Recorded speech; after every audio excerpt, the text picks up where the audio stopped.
Hello friends, आपल्या सर्वांची आवडती मालिका हळद रुसली कुंकू हसलं या मालिकेच्या आजच्या शुक्रवार 5 जूनच्या एपिसोडमध्ये एकानंतर एक धमाकेदार ट्विस्ट आले आहेत. फ्रेंड्स, आजचा एपिसोड खरंच खूप भारी होता. मग नेमकं घडलंय तरी काय? तर आजच्या एपिसोडमध्ये चक्क कृष्णा आणि बाळजाबाई या दोघींनी मिळून आढळरावांचा खून करण्याचं प्लॅनिंग केलंय. या दोघींनी डाव बनवलाय. एवढ्या दिवस आपल्याला असं वाटत होतं की अनुसूया आढळरावांचा खून करणारे, परंतु तसं नाहीये. तर चक्क बाळजाबाई आणि कृष्णा या दोघींनी मिळून आढळरावांना संपवायचं ठरवलंय. आणि त्यामागचं कारण म्हणजे प्रॉपर्टी. आढळरावांनी दुष्यंतच्या नावावर प्रॉपर्टी केली, पण उद्या जर त्यांचं मनपरिवर्तन झालं आणि त्यांनी अनुसूयाच्या दबावातून त्या समोरच्या नावावर प्रॉपर्टी केली तर आपलं काय, असा विचार करून कृष्णा आणि बाळजाबाई यांनी आढळरावांचं खून करायचं ठरवलंय. मग हे सगळं नेमकं घडलं तरी कसं, हे जाणून घेण्यासाठी हा व्हिडिओ शेवटपर्यंत नक्की पहा. फ्रेंड्स, आजच्या एपिसोडच्या सुरुवातीलाच समर हा दारू पिऊन त्याच्या रूममध्ये झिंगाट असतो. तेवढ्यात कृष्णा आणि दुष्यंत तेथे येतात. समर हा त्यांना उद्धटपणे विचारतो, तुम्ही येथे कशाला आलाय, निघा इथून. तर कृष्णा आणि दुष्यंत म्हणतात, नाही जाणार, आम्ही येथेच थांबणार आहोत, आम्ही तुझ्याशी बोलायला आलोय. कृष्णा ही समरला समजावण्याचा प्रयत्न करते. समर, आम्हाला तुझ्याबद्दल सगळं कळलंय, तू जे काही वागतोय ना ते अतिशय चुकीचं आहे. तर समर चिडून म्हणतो, काय वागतोय मी, काय चुकीचं वागतोय? आणि मला माझ्या चुकीची शिक्षा भेटली ना. त्या आढळरावांनी मला काढलं ना सगळ्या प्रॉपर्टीच्या बाहेर, काहीच माझ्या नावावर नाही केलं, मला असं दुधातल्या माशीसारखं बाहेर काढून फेकून दिलं. कृष्णा आणि दुष्यंत त्याला समजवण्याचा प्रयत्न करतात, पण समर दारूच्या नशेत असतो आणि तसाही त्याचा राग यांच्यावर, त्यामुळे तो काही ऐकून घेत नाही आणि म्हणतो, तुम्ही दोघं निघा इथून, मला तुमचं काहीच ऐकून घ्यायचं नाहीये. कृष्णा ही त्याला समजवण्याचा प्रयत्न करत असते, तर दुष्यंत तिला थांबवतो आणि म्हणतो, थांब कृष्णा.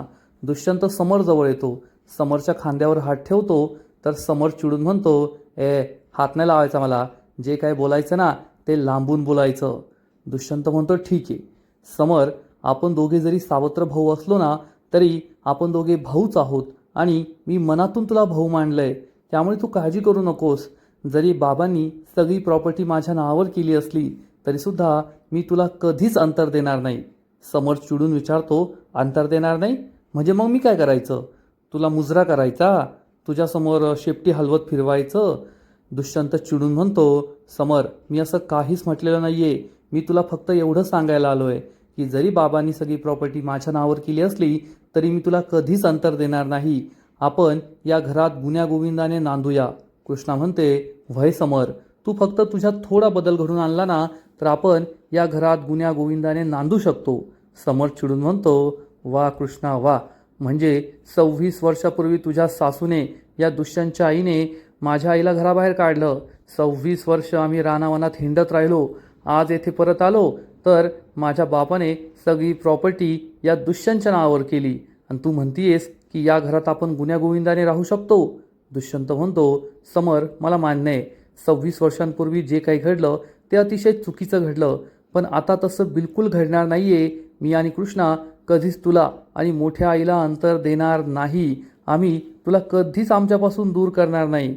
समर चिडून म्हणतो, हे फक्त बोलायचं आहे, आता सगळं तुमच्या नावावर झालंय ना, कधी तुम्ही दोघे मला आणि माझ्या आईला घराबाहेर काढाल ना याचा नेम नाही. दुष्यंतला खूप राग येतो. दुष्यंत चिडून म्हणतो, समर, मी तुला शेवटचं सांगतोय, आमच्यावर अविश्वास दाखवू नको. आणि हे जे काही झालंय ना, आबांनी सगळी प्रॉपर्टी माझ्या नावावर केली आहे, यात सुद्धा तुझी चूक आहे. तुझं हे जे वागणं आहे ना ते त्यांना खटकलंय. जर तू सुधारलास तर असं काहीच होणार नाही, एवढं लक्षात ठेव. दुष्यंत आपल्या रूममध्ये निघून जातो. कृष्णा ही समरला समजवण्याचा प्रयत्न करते. समर, आम्ही येथे फक्त तुला समजवण्यासाठी आलो होतो आणि जर तुला असंच वागायचं असेल ना तर गोष्टी आणखीन बिघडत जातील आणि जर तू सुधारलास तर सगळं काही ठीक होईल, एवढं लक्षात ठेव. कृष्णा ही रूममध्ये निघून जाते, पण समरला काही पटतच नाही, कारण आधीपासूनच त्याचा दुष्यंत, आढळराव या घरातील सगळ्यांवर राग आहे. त्यामुळे घरातील कितीही चांगले वागले तरीसुद्धा तो काही बदलणार नाही, एवढं मात्र खरं. थोड्या वेळानंतर आढळराव आणि दुष्यंत हे बाळजाबाईच्या रूममध्ये असतात आणि आढळराव दुष्यंत विचारतात, या कृष्णाचं मला काही कळतच नाही, आजकाल तिच्या डोक्यात काय सुरू असतं. आता एवढ्या रात्री आपल्या दोघांना येथे बोलवलंय, काहीतरी महत्त्वाचं बोलायचं आहे म्हणून. दुष्यंत म्हणतो, खरंय, कृष्णा आजकाल त्या बाळजाबाईबरोबर राहून राहून ना काहीतरी वेगळाच विचार करतीये. आढळराव म्हणतात, दुष्यंता, तसा तर माझा सुद्धा बाळजावर विश्वास बसलाय की ती बदलली आहे, पण शेवटी ती बाळजा आहे. तिच्यावर आपण किती विश्वास ठेवू शकतो याच्यावर सुद्धा काहीतरी मर्यादा आहे ना. दुष्यंत म्हणतो, बाबा, मी तिला सांगून सांगून कंटाळलोय की त्या बाळजाबाईवर गरजेपेक्षा जास्त विश्वास ठेवू नको, पण ती माझं ऐकतच नाहीये. आणि त्याच वेळेस बाळजाबाई आणि कृष्णा तेथे येतात. बाळजाबाईला पाहून दुष्यंत खूप चिडतो आणि कृष्णाला म्हणतो, कृष्णा, तू जर परत एकदा या बाळजाबाईचे गोडवे गाण्यासाठी येथे आली असशील ना तर मला इंटरेस्ट नाहीये, मी जातोय. पण तेवढ्यात कृष्णा म्हणते, अहो थांबा, मी काय बाळजाबाईचे गोडवे गाण्यासाठी येथे नाही आले, तर तुमच्यासमोर एक खूप मोठं सत्य आणण्यासाठी आली आहे. दुष्यंत आणि आढळरावांना काही कळतच नाही. आढळराव विचारतात, कृष्णे, कोणतं सत्य? तर कृष्णा आढळरावांना सांगते, आबा, मी एक डाव रचला होता. आढळरावांना काही कळतच नाही. कृष्णा सांगते, आज जे मुकादम आले होते घरी आणि समोरवर 10 लाख रुपये घेतल्याचा आरोप लावला, तो सगळा माझाच डाव होता. मी त्या कॉन्ट्रॅक्टर दादांना बोलवलंय असं म्हणून कृष्णा दार उघडते आणि कॉन्ट्रॅक्टर आतमध्ये येतो. आढळरावांना काही कळतच नसतं आणि मग कृष्णा झालेला सगळा प्रकार त्यांना सांगते की जेव्हापासून मी सरपंच बनली आहे तेव्हापासून समर हा माझ्या नावावर पावत्या फाडतोय, लोकांकडून पैसे उकळतोय की मी तुमचं काम करून देतो, कृष्णा माझ्या घरातलीच आहे, माझी वहिनी आहे, तुम्ही मला पैसे द्या, मग मी कृष्णाला तुमचं काम करायला सांगेल. आणि या सगळ्या गोष्टी माझ्या कानावर आल्या होत्या. दुष्यंत, बाळजाबाई, आढळराव सगळं लक्ष देऊन ऐकत असतात. कृष्णा सांगते, म्हणूनच मी त्या समोरचा खरा चेहरा तुमच्यासमोर आणण्यासाठी एक डाव रचला. मी या कॉन्ट्रॅक्टर दादांना हाताशी घेतलं आणि त्यांना सांगितलं की तुम्ही स्वतःहून जा आणि त्या समोरला सांगा की मला जर हे कॉन्ट्रॅक्ट मिळालं तर मी तुला 10 लाख रुपये देईन. आणि मग समरने लगेच त्यांच्याकडून 10 लाख रुपये घेतले. हे ऐकून आढळरावांना मोठा धक्काच बसतो. हा कॉन्ट्रॅक्टर सांगतो, थोरले सरकार, खरं आहे, कृष्णाताई जे काही बोलताय ते एकदम खरं आहे. मी त्याला पैसे दिले आणि त्याने लगेच ते पैसे स्वीकारले. आढळराव म्हणतात, तुम्हाला तुमचे पैसे परत मिळाले ना? हा कॉन्ट्रॅक्टर हो म्हणतो आणि नमस्कार करून तेथून निघून जातो. कृष्णा हे आढळरावांना सांगते, आबा, समरचा खरा चेहरा तुमच्यासमोर आणण्यासाठीच मी हे सगळं केलं होतं आणि आता अनुसूया सासूबाईंची बारी. आढळराव आणि दुष्यंतला काही कळतच नाही. दुष्यंत विचारतो, अनुसूया सासूबाईंची बारी म्हणजे आता त्यांच्याबद्दल काय? तर बाळजाबाई म्हणते, थांबा, तुम्हाला सगळ्यांना दाखवतेच असं म्हणून बाळजाबाई या सगळ्यांना चक्क एक व्हिडिओ दाखवते. आणि हा व्हिडिओ तोच असतो जेव्हा अनुसूया ही बाळजाबाईच्या रूममध्ये आली होती आणि बाळजाबाईच्या जुन्या ट्रंकमध्ये तिने स्वतःचे सगळे दागिने लपवले आणि बाळजाबाईवरच चोरीचा आरोप घेतला होता. हे सगळं पाहून आढळराव, दुष्यंतला जबर धक्काच बसतो. त्यांचा विश्वासच बसत नाही की हे सगळं अनुसूयाचं कटकारस्थान होतं. कृष्णा त्यांना झालेला सगळा प्रकार सांगते. त्या दिवशी मी आणि बाळजाबाई पंचायतीच्या कामासाठी गावाबाहेर गेलो होतो, पण याच संधीचा फायदा घेऊन अनुसूयाबाईंनी स्वतःचेच दागिने बाळजाबाईच्या ट्रंकमध्ये लपवले आणि त्यांच्यावर आळ घेतला. आढळरावांचा विश्वासच बसले नसतो. आढळराव म्हणतात, हे कसं शक्य आहे? तर दुष्यंत म्हणतो, हो ना, मोठी आई असं करू शकत नाही. मोठ्या आईने असं का केलं असेल? मला तर काही कळतच नाहीये. कृष्णा म्हणते, पैशाचा हव्यास, दागिन्यांचा हव्यास. आणि कृष्णा हे आढळरावांना विचारते, आबा, आता तुम्हीच सांगू शकता की अनुसूया सासूबाई असं का वागल्या? आणि जर आपल्याला त्यांचं सत्य जाणून घ्यायचं असेल ना तर त्यांच्या पोटात शिरावं लागेल. आणि फक्त हे एकच सत्य नाही आहे, तर असे अनेक मोठे मोठे खुलासे आहेत त्यांच्याबद्दल जे अजून तुम्हाला माहीतच नाही आहे. आढळराव आणि दुष्यंत खूप टेन्शनमध्ये असतात. समरबद्दल तर एक वेळेस त्यांना वाटतं की तो काही पण करू शकतो, पण अनुसूया असं काही करू शकते यावर त्यांचा विश्वासच बसत नाही. आणि मग बाळजाबाई एक एक करून या दोघांचे सगळं सत्य दुष्यंत आणि आढळरावांसमोर आणते. बाळजाबाई सांगते, माझ्यावर जो हल्ला झाला होता ना तो सुद्धा समर आणि अनुसूयानेच केला होता. मी त्या दोघांना गुंडांशी बोलताना ऐकलं होतं. दुष्यंत आणि आढळरावांना जबर धक्का बसतो. बाळजाबाई सांगते, त्या दिवशी आपण गाव जेवण ठेवलं होतं, त्या जेवणातसुद्धा अनुसूयानेच मीठ मिसळलं होतं. आणि मी जेव्हा गावकऱ्यांच्या जमिनी परत करायला निघाले होते तेव्हा मला माझ्या खोलीमध्ये या मायलेकानेच कोंडलं होतं. आढळरावांचा विश्वासच बसत नाही. आढळराव खूप टेन्शनमध्ये येतात. तर बाळजाबाई म्हणते, आढळराव, तुमचा जर विश्वास बसत नसेल ना तर मी हे सुद्धा सिद्ध करून दाखवायला तयार आहे इथे अनुसयाला संधी मिळाली तर ती तुमचा खून सुद्धा करेल. आढळरावांच्या पायाखालची जमीनच सरकते. आढळराव चिडून म्हणतात, आणि जर तू हे सिद्ध नाही करू शकली तर मग तुला या घरचे दरवाजे कायमचे बंद होतील. तुला हे घर सोडून कायमचं निघून जावं लागेल. कृष्णा, दुष्यंत, बाळजाबाई यांना जबर धक्काच बसतो. कृष्णा म्हणते, अहो पण आबा. तर बाळजाबाई तिला थांबवते आणि म्हणते, कृष्णे, तुझा माझ्यावर विश्वास आहे ना? कृष्णा काहीच बोलत नाही. तर बाळजाबाई म्हणते, ठीक आहे आढळराव, मी या गोष्टीसाठी तयार आहे. मला तुमची अट मान्य आहे. आढळराव आणि दुष्यंतला सुद्धा खूप टेन्शन येतं. कृष्णा म्हणते, बाळजाबाई एकदम खरं बोलताय. अनुसया सासूबाई पैशांसाठी काही पण करू शकतात. समोरच्या नावावर सगळी प्रॉपर्टी व्हावी यासाठी त्या तुमचा खूनसुद्धा करू शकतात आणि त्यासाठी आमच्याकडे एक प्लॅन तयार आहे. आढळराव म्हणतात, कृष्णे, जर हे खरं असेल ना तर अनुसयाचा या घरातला तो शेवटचा दिवस असेल. तर दुष्यंत चिडून म्हणतो, कृष्णा, हे सगळं काय चाललंय तुझं? म्हणजे अनुसया आई एवढं वाईट काही ते करू शकतात यावर माझा विश्वासच बसत नाहीये. आणि तू हे सगळं काय बोलतीये? आढळरावांचा खून वगैरे मला हे सगळं सहनच होत नाहीये. कृष्णा आणि बाळजाबाईला समजतं की दुष्यंतला खूप वाईट वाटतंय. दुष्यंत म्हणतो, मला मान्य आहे ना की त्यांनी दागिन्यांच्या हव्यासापोटी पैशांसाठी थोड्याफार गोष्टी केल्या असतील आणि त्यात बाळजाबाईची सुद्धा चूक आहे. बाळजाबाईने 26 वर्षांपूर्वी त्यांच्याबरोबर जे काही केलं आहे त्या रागातून त्या या सगळं करू शकतात. पण बाबांचा खून करणं शक्य नाही आहे. त्या असं कधीच करू शकत नाही. पण आढळराव हे कृष्णाला विचारतात, कृष्णा, प्लॅन काय आहे? कृष्णा हे आढळराव आणि दुष्यंतला सांगते, आज रात्री तुम्ही एक काम करायचं. तुम्ही अनुसया सासूबाईंना खाली किचनमध्ये पाठवायचं आणि त्याच वेळेस मी बाळजाबाईच्या रूममध्ये जाण्याचं नाटक करेल. अनुसया सासूबाई मला पाहतील आणि माझ्या मागे मागे येतील आणि दरवाजाला कान लावून ऐकतील. तेव्हा मी आणि बाळजाबाई दोघे तुमच्या खुनाचं प्लॅनिंग करणार की सगळी प्रॉपर्टी तुम्ही पुन्हा समोरच्या नावावर करू नये म्हणून आम्ही दोघी मिळून तुमचा खून करणार आहोत. आणि जर अनुसया सासूबाईंना तुमची काळजी वाटत असेल, त्या चांगल्या असतील तर त्या तुम्हाला सगळं सांगतील, घरामध्ये आरडाओरडा करतील. आणि जर त्यांच्या मनात काहीतरी पाप असेल तर त्या तुम्हाला काहीच सांगणार नाही. हे ऐकून आढळरावांना मोठा धक्काच बसतो. आढळराव म्हणतात, कृष्णा, पुढचा प्लॅन काय? आणि मग कृष्णा आपला पुढचा सगळा प्लॅन सांगते. पण काय प्लॅन सांगते हे आपल्याला ऐकू येत नाही. दुष्यंतला हे सगळं सहनच होत नाही आणि तो रागारागाने तेथून निघून जातो. तर आढळराव म्हणतात, कृष्णे, माझा तुझ्यावर पूर्ण विश्वास आहे, पण आज पहिल्यांदा असं वाटतंय की तुझा हा प्लॅन यशस्वी होऊ नये. अनुसयावर खूप जीव लावला आहे ग मी. खरंच मला हे सगळं सहन होत नाही आहे. पण आता सत्य जाणून घेण्यासाठी मला हे करावंच लागेल. आढळरावांच्या डोळ्यात पाणी आलेलं असतं. ते पाणी पुसतात आणि जाता जाता कृष्णाच्या डोक्यावर हात ठेवून तेथून निघून जातात. कृष्ण आणि बाळजाबाईचा सगळा प्लॅन तयार असतो. इकडे दुष्यंत रागारागाने आपल्या रूममध्ये येतो. कृष्णासुद्धा त्याच्या मागे मागे येते. दुष्यंत चिडून म्हणतो, कृष्णा, हे सगळं काय चाललंय? तुला तरी पटतंय का? बाबांच्या खुनाचं प्लॅनिंग करताय तुम्ही दोघी.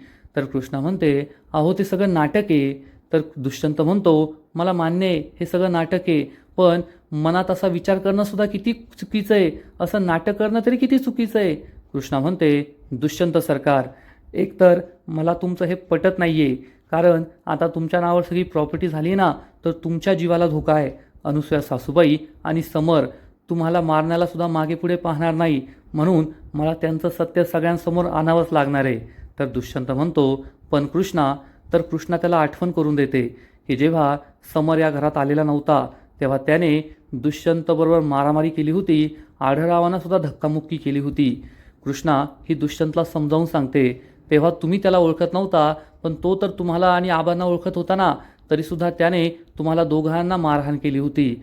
याचा अर्थ त्याच्या मनात तुमच्याबद्दल खूप जास्त राग आहे आणि तो अजूनही कमी झालेला नाही आहे. तर दुष्यंत म्हणतो, कृष्णा, मला ते मान्य आहे, पण बाळजाबाई. तर कृष्णा म्हणते, बस झालं दुष्यंत सरकार. तुमचा बाळजाबाईवर विश्वास असो वा नसो, माझा त्यांच्यावर पूर्ण विश्वास आहे. आणि येथे बाळजाबाईचा प्रश्न नाही आहे, येथे अनुसया सासूबाईंचा प्रश्न आहे. त्यांचं सत्य समोर आणायचं आहे आणि त्यासाठी आपल्याला हे सगळं करावंच लागेल. कृष्णा हे सगळं करतीये, त्यामुळे दुष्यंतला ते बिलकुल आवडलेलं नसतं, पण आता त्याच्यासमोर दुसरा कोणता पर्यायसुद्धा नसतो. थोड्या वेळाने रात्र होते आणि आढळराव, अनुसया त्यांच्या रूममध्ये झोपलेले असतात आणि आपल्या प्लॅनप्रमाणे आढळराव हे डोळे उघडतात. लाईट लावतात, उठून बसतात. अनुसूया अजून झोपलेलीच असते. आढळराव अनुसूयाला आवाज देतात, अनुसवे अनुसवे. अनुसूया डोळे उघडते आणि विचारते काय झालं. तर आढळराव म्हणतात, मला थोडं पाणी प्यायला दे ना. अनुसूया म्हणते, अहो ते जार ठेवलाय ना, त्यातून प्या. तर आढळराव सांगतात, नाही त्याच्यात पाणी नाही आहे, जा खालून घेऊन ये. तर अनुसूया म्हणते, अहो तुम्हीच जा ना, खाली तर जायचं आहे स्वयंपाकघरामध्ये. तर आढळराव म्हणतात, अगं माझ्या गुडघ्याला आहे ना आकडा बसलाय, मला नीट उभंच राहता येत नाही, पाय सरळ होत नाही आहे, तू जाऊन घेऊन ये ना. अनुसूया म्हणते, भय भय जाते जाते. अनुसूया ही उठते आणि रूमच्या बाहेर पडते. तर इकडे कृष्णा ही तिच्या रूममध्ये वाटच पाहत असते की कधी एकदा आबा मला कॉल करताय किंवा मेसेज करताय की अनुसूया सासूबाई खाली आल्या आहेत. आणि आढळराव त्याच वेळेस कृष्णाला मेसेज करतात. इकडे कृष्णा विचार करत असते, जर अनुसूया सासूबाई खाली आल्या नाही तर माझ्या सगळ्या प्लॅनचा बट्ट्याबोळ होईल. तेवढ्याच कृष्णाला आढळरावांचा मेसेज मिळतो की अनुसूया खाली आली आहे. कृष्णा खूप खुश होते आणि आपल्या रूम बाहेर पडते. इकडे अनुसूया हिचा रूम पहिल्या मजल्यावर असतो. ती जिन्यावरून खाली उतरते आणि किचनमध्ये येते. कृष्णासुद्धा जिन्यावरून खाली उतरते आणि किचनकडे न पाहता बाळजाबाईच्या रूमकडे जाते. अनुसूयाला ती दिसते की कृष्णा ही बाळजाबाईच्या रूमकडे गेली आहे. आणि अनुसूया विचार करते, एवढ्या रात्री कृष्णा बाळजाबाईच्या रूमकडे का गेली असेल. आणि इकडे कृष्णा ही बाळजाबाईच्या रूममध्ये येते. बाळजाबाईसुद्धा जागी असते आणि या दोघी दरवाजाजवळ उभ्या राहतात. त्यांना जोपर्यंत अनुसूया येत नाही आणि दरवाजाला कान लावत नाही तोपर्यंत काही बोलायचं नसतं. या दोघी वाट पाहत असतात. आणि इकडे अनुसूया ही लगेच बाळजाबाईच्या रूमजवळ येते आणि दरवाजाला कान लावते. आढळराव हे आपल्या घराच्या बाल्कनीत येतात आणि त्यांना दिसतं की अनुसूया ही दरवाजाला कान लावून उभी आहे. ते कृष्णाला मेसेज करतात की अनुसूया बाहेर उभी आहे. आणि कृष्णा लगेच बाळजाबाईला इशारा करते की ती बाहेरच उभी आहे. आणि मग या दोघींचं नाटक सुरू होतं. कृष्णा बाळजाबाईला म्हणते, बाळजाबाई आता माझा तुमच्यावर विश्वास बसलाय, पण तुम्ही हे जे काही म्हणताय ना ते मला बिलकुल पटत नाही आहे. अनुसूया विचार करते, या दोघींचं नेमकं हे काय बोलणं चालू आहे. तर बाळजाबाई म्हणते, अगं कृष्णे पटायला काय नाही झालं आहे, तू मला सांग. आज आढळरावांनी सगळी प्रॉपर्टी दुष्यंताच्या नावावर केली, पण ही प्रॉपर्टी ते कायम दुष्यंताच्याच नावावर ठेवतील याची काय गॅरंटी आहे. अगं तो समर त्यांचा थोरला लेक आहे. उद्या जर तो समोर चांगला वागायला लागला आणि त्या अनुसूयाने स्त्री हट्ट पकडला की सगळी प्रॉपर्टी माझ्याच लेकाच्या नावावर करा, तर आढळराव सगळी प्रॉपर्टी दुष्यंतच्या नावावर काढून त्या समरच्या नावावर सुद्धा करतील. हे सगळं ऐकून अनुसूयाला जबर धक्काच बसतो. या दोघींचं प्रॉपर्टीचं बोलणं सुरू आहे. कृष्णा विचारते, मग आता काय करायचं बाळजाबाई, तुम्ही जे म्हणताय ना ते खूप चुकीचं आहे. तर बाळजाबाई म्हणते, अगं काही चुकीचं नाही आहे, तू तुझ्या भविष्याचा विचार कर, तुमच्या संसाराचा विचार कर, तुमच्या होणाऱ्या पोराबाळांचा विचार कर. आपल्याला आपलं काम करावंच लागणार आहे. आढळरावांना संपवावंच लागणार आहे, त्यांचा खून करावाच लागणार आहे. हे ऐकून अनुसूयाच्या पायाखालची जमीनच सरकते. बाळजा आणि कृष्णा चक्क आढळरावांच्या खुनाचा विचार करताय यावर तिचा विश्वासच बसत नाही. कृष्णा म्हणते, अहो पण आबा तर माझ्या वडिलांसारखे, मला किती जीव लावतात, मी असं नाही करू शकत. तर बाळजाबाई चिडून म्हणते, तुला आढळराव जास्त महत्त्वाचे की दुष्यंत जास्त महत्त्वाचा आहे, तुमचा संसार तुमचं भविष्य जास्त महत्त्वाचं आहे. अगं आढळरावांनी आता जगलंय, झालंय त्यांचं जगून, गेले काय राहिले काय, काय फरक पडतो. आणि आपण असं सफाईदारपणे काम करायचं ना, खून करणार मी पण सगळा आरोप लागणार त्या अनुसूयावर, कारण अनुसूयानेच खून केला असं आपण दाखवायचं. आणि तिच्याकडे कारणसुद्धा आहे, आढळरावांनी सगळी प्रॉपर्टी दुष्यंतच्या नावावर केली, त्यामुळे अनुसूयाला राग आला आणि अनुसूयाने याच रागाच्या भरामध्ये आढळरावांचा खून केला असं आपण सिद्ध करायचं. अनुसूयाला जबर धक्काच बसतो की चक्क माझ्यावरच खुनाचा आरोप लावणार आहे. बाळजाबाई कृष्णाला सांगते, आणि एकदा का ती अनुसूया जेलात गेली मग आपण त्या समरला सुद्धा घराबाहेर हाकलणार, म्हणजे आढळराव ढगात, ती अनुसूया जेलात आणि तो समर रस्त्यावर भीक मागणार, म्हणजे हे सगळं आपलंच. अनुसूयाला खूप राग येतो. अनुसूया विचार करते, तर असं प्लॅनिंग या सासू सुनेचं, मी काही या दोघींना सोडणार नाही आहे. कृष्णा ही बाळजाबाईला म्हणते, बाळजाबाई ठीक आहे, आता आहे ना खूप उशीर झाला आहे, आपण उद्या हे सगळा खून करूया, पण आता आपण रूममध्ये जाऊन शांत झोपू, उद्या तसं पण आपल्याला खूप काम आहे.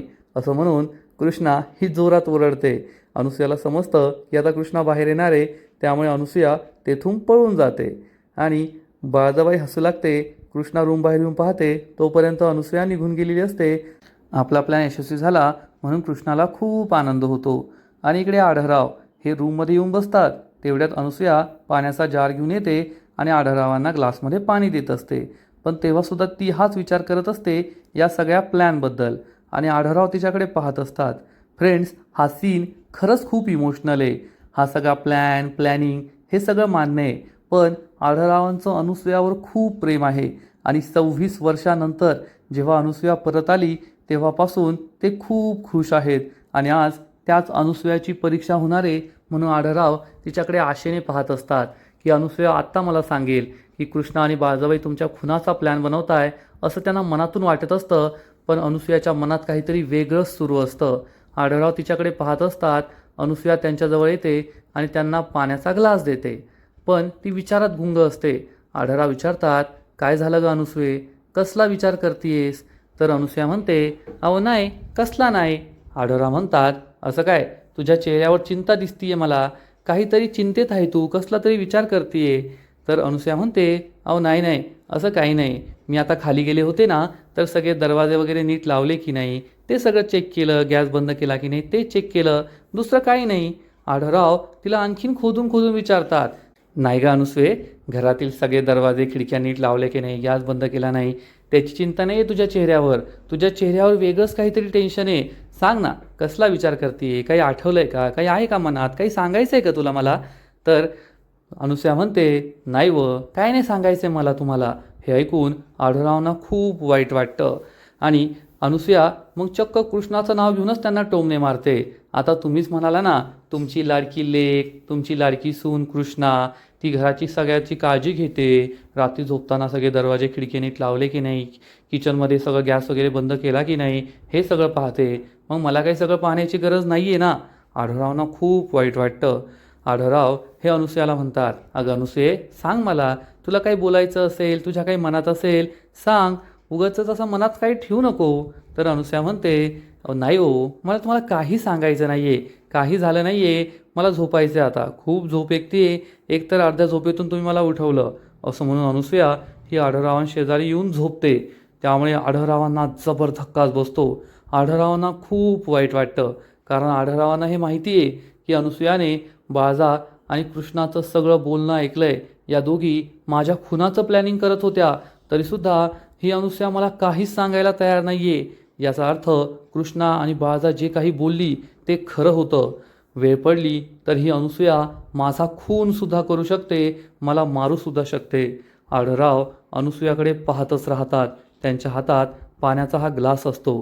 फ्रेंड्स, हा सीन खरंच खूप इमोशनल आहे. आढळरावांच्या मनस्थितीचा विचार करायला गेलं तर त्यांना आयुष्यात कधीच बायकोचं, संसाराचं सुख मिळालं नाही. जेव्हा अनसूया होती 1 वर्ष भरती राहिली, त्यानंतर बाळजा त्यांच्या आयुष्यात आली आणि बाळजाने तर आढळरावांबरोबर काय काय केलं हे आपल्या सगळ्यांना माहिती आहे.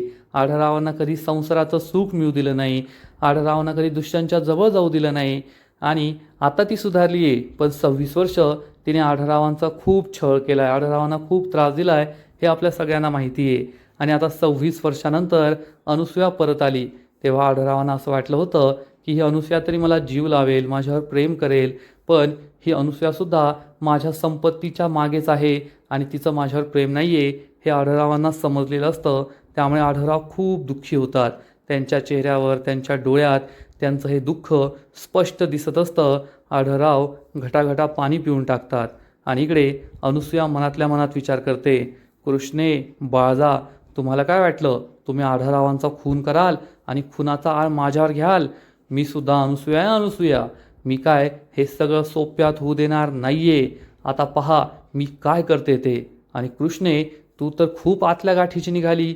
मला असं नेहमी वाटायचं की एक गरीब घरातली पोरगी एवढ्या मोठ्या घरची सून बनून आली आणि मग पाहता पाहता सरपंच बनली, सरपंचाचा तोरा मिरवतीये, अख्ख्या गावात स्वतःचा उदो उदो करून घेतीये. एखादी साधी भोळी पोरगी असं करूच शकत नाही. आणि आज ते सिद्ध झालंय की तुझे दाखवायचे दात वेगळे आणि खायचे दात वेगळे. तुला सुद्धा संपत्तीचा हव्यास आहे, तुला सुद्धा हे सगळं मिळवायचं आहे, तुझ्या नवऱ्याच्या नावावर हे सगळं झालंय आणि तुला त्याच्या नावावर हे सगळं ठेवायचं आहे ना, म्हणूनच तू आढळरावांचा खून करतीये. म्हणजे तू सुद्धा काही वेगळी नाही आहे कृष्णे. आणि आता पहा मी काय करते ते. अनुसूया आपल्या मनात आपला प्लॅन बनवत असते आणि इकडे बिचारे आढळराव खूप दुःखी झालेले असतात. त्यांना हे सगळं सहनच होत नाही की अनुसूया माझा खून करू शकते, तिला एवढं कळलंय तरी ती मला काही सांगत नाही आहे. म्हणून आढळराव खूप दुःखी होतात आणि रूममधील दिवे बंद करतात. अनुसूया आपलं प्लॅनिंग करत असते आणि बिचारे आढळराव हे दुःखी होऊन तसेच बसतात. आज त्यांना त्यांच्या आयुष्यातला खूप मोठा धक्का बसलेला असतो आणि आजचा एपिसोड येथेच संपतो. फ्रेंड्स, हळद रुसली कुंकू हसलं या मालिकेचा आजचा एपिसोड खरंच खूप भारी होता आणि कृष्णा बाळजाबाई यांनी भविष्यातला धोका हेरलाय. तसं पाहायला गेलं तर कृष्णा आणि बाळजाबाईने अचानक हा प्लॅन बनवणं, अनुसूयाला त्यात अडकवणं हे थोडं विचित्र वाटतंय. पण अनुसूया ही प्रॉपर्टीसाठी काहीही करू शकते, समर काहीही करू शकतो हे आपल्या सगळ्यांना माहिती आहे. कारण या दोघांनी आधीच आढळरावांना मारण्याचा प्लॅन बनवला होता. पण सगळं समरच्या नावावर झाल्यानंतर ते आढळरावांना मारणार होते आणि त्यात आता दुष्यंतच्या नावावर प्रॉपर्टी झाली आहे. त्यामुळे कृष्णाला सुद्धा भीती वाटते की दुष्यंतचा जीवसुद्धा धोक्यात आहे. समर आणि अनुसूया त्याच्यावर सुद्धा हल्ला करू शकतात, त्याचा जीव घेण्याचा प्रयत्नसुद्धा करू शकतात. म्हणूनच या दोघांनी मिळून आता हा प्लॅन बनवला आहे आणि या प्लॅनमध्ये अनुसूया 100% अडकली आहे. मग आता अनुसूया या प्लॅनमध्ये समरचा सुद्धा समावेश करून घेते की एकटीने सगळं करते हे पाहणं इंटरेस्टिंग असणार आहे. फ्रेंड्स, हळद रुसली कुंकू हसलं या मालिकेचा आजचा एपिसोड तर खूप भारी होता. पण पुढील एपिसोड आणखीन भारी असणार आहे, आणखीन मोठा ट्विस्ट या मालिकेत येणार आहे. मग नेमकं घडणार तरी काय? तर पुढील एपिसोडमध्ये आपण पाहू की अनुसूया ही स्वतःच आढळरावांचा खून करायला येईल. आता कृष्णा आणि बाळजाबाई खून करणार होते, मग अनुसूयाने पहिला माझा नंबर असं काय ठरवलंय हे आपलं पुढील एपिसोडमध्येच कळेल. पण अनुसूया समोर हे सगळं नाटक असेल. जेव्हा अनुसूया ही एका व्यक्तीच्या पोटात चाकू खुपसणार तेव्हा तो व्यक्ती नसेल तर चक्क तेथे उषा असतील, गादी असेल आणि त्याच वेळेस आढळराव, बाळजाबाई, कृष्णा, दुष्यंत हे सगळे तिच्या समोर येतील आणि अनुसूयाला जबर धक्का बसणार. अनुसूयाला समजणार की या सगळ्यांनी मिळून माझा पोपट बनवला आहे, मला अडकवलं आहे. अनुसूया त्यानंतर नाटकं करणार, अहो मी असं काही नाही केलं, अहो हा सगळा तर बाळजा आणि कृष्णाचा प्लॅन होता. पण आधीपासूनच आढळराव आणि दुष्यंतला सगळं माहिती आहे आणि त्यांच्यासमोर या अनुसूयाचा खरा चेहरा आला आहे. मग आता अनुसूया जेला जाणार, अनुसूयाला ते घराबाहेर काढणार की अनुसूयाला घरातच ठेवणार हे सगळं आपल्याला पुढील एपिसोडमध्ये कळेल. पण हा प्लॅन खूप भारी आहे एवढं मात्र नक्की. तर फ्रेंड्स, तुम्हालासुद्धा हळद रुसली कुंकू हसलं ही मालिका आवडते का? नक्कीच कमेंट करून सांगा. आणि या मालिकेचे असेच नवीन नवीन एपिसोड, नवीन नवीन अपडेट सर्वात आधी पाहण्यासाठी व्हिडिओला लाईक करा, शेअर करा, चॅनलला सबस्क्राईब करून बेल आयकॉनवर क्लिक करा. म्हणजे या मालिकेचे नवीन नवीन एपिसोड तुम्हाला सर्वात आधी पाहायला मिळतील. खूप खूप खूप धन्यवाद.